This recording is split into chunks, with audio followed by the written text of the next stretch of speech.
بسم اللہ الرحمن الرحیم۔ السلام علیکم ورحمۃ اللہ وبرکاتہ۔ 6 صفات کی اہمیت کو باریکی سے سمجھنا۔ ایمان اور عمل دونوں کو مضبوط کرنے کے لیے بہت ضروری ہے کہ یہ 6 صفات دراصل ایک مسلمان کی زندگی کو دین کے سانچے میں ڈھالنے کا آسان اور مؤثر طریقہ ہے۔ تبلیغ ترتیب میں یہ 6 صفات صحابہ کرام کی زندگیوں سے جڑی ہوئی ہیں تاکہ دین کو آسانی سے سمجھنا اور سیکھنا آسان ہو سکے۔ پہلی صفت ہے کلمہ طیبہ، ایمان اور یقین کی بنیاد۔ لا الہ الا اللہ محمد الرسول اللہ صلی اللہ علیہ وسلم، یہ پہلی اور سب سے اہم صفت ہے۔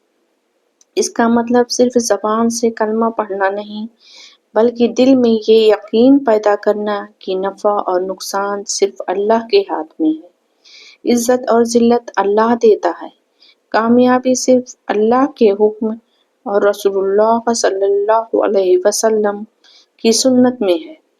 اس کو باریکی سے ہمیں سمجھنا ہے۔ جب بندہ اس یقین کو دل میں بسا لیتا ہے تو وہ دنیا کے خوف سے آزاد ہو جاتا ہے۔ ان لوگوں کو خوش کرنے کے بجائے اللہ کو راضی کرنے کی فکر کرتا ہے۔ مثال کے طور پر اگر کسی کو کاروبار میں نقصان ہو تو وہ گھبرا کر حرام راستہ نہیں اپناتا، بلکہ اللہ پر بھروسہ رکھتا ہے۔ نماز دوسری صفت ہے، اللہ سے تعلق کا مضبوط ذریعہ ہے۔ نماز صرف ایک فرض عبادت نہیں، بلکہ یہ بندے اور اللہ کے درمیان روزانہ کا رابطہ ہے۔ نماز کی اہمیت کو سمجھنا ہے۔ نماز کی اہمیت دل کو سکون دیتی ہے، گناہوں سے روکتی ہے، زندگی میں نظم و ضبط پیدا کرتی ہے، اللہ کی قربت نصیب کرتی ہے۔ باریکی سے اسے سمجھنا چاہیے۔ نماز کی اصل روح خشوع و خضوع ہے۔ صرف جسمانی حرکات کافی نہیں، دل کا حاضر ہونا ضروری ہے۔ جب بندہ سجدے میں جاتا ہے تو اپنی عاجزی کا اظہار کرتا ہے، یہی اس کی روحانی ترقی کا ذریعہ بنتا ہے۔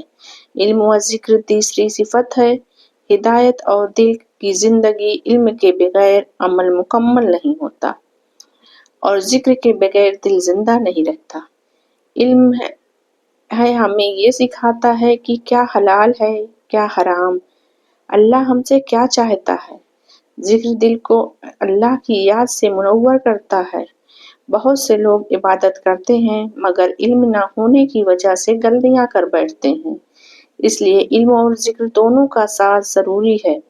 مثلاً قرآن کی تلاوت، احادیث کا مطالعہ، سبحان اللہ، الحمدللہ، اللہ اکبر پڑھنا، اقرار مسلم حقوق العباد کی روح ہے۔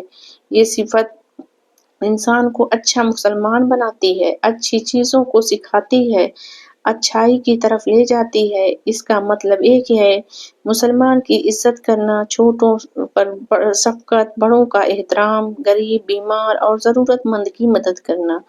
اگر اسے ہم باریکی سے دیکھیں تو صرف عبادت کافی نہیں، بندوں کے حقوق بھی ضروری ہیں۔ اگر کوئی شخص تہجد گزار ہے مگر لوگوں کو تکلیف دیتا ہے، بدزبانی کرتا ہے، رشتے توڑتا ہے تو اس کی دینداری ناقص ہے۔ پانچویں صفت اخلاص نیت، ہر عمل کی جان ہے۔ ہر نیک عمل کی قبولیت اخلاص پر موقوف ہے۔ رسول اللہ صلی اللہ علیہ وسلم نے فرمایا، اعمال کا دار و مدار نیتوں پر ہے۔ اس کا مطلب یہ ہے کہ نماز اللہ کے لیے ہو، صدقہ اللہ کے لیے ہو، تبلیغ اللہ کے لیے ہو۔ اگر کوئی عمل لوگوں کو دکھانے کے لیے ہو تو ریا بن جاتا ہے، ریاکاری میں شامل ہو جاتا ہے اور ریا عمل کو ضائع کر دیتی ہے۔ چھٹی صفت ہے دعوت و تبلیغ۔ یہ صفت صرف علماء کے لیے نہیں بلکہ ہر مسلمان کے لیے ہے۔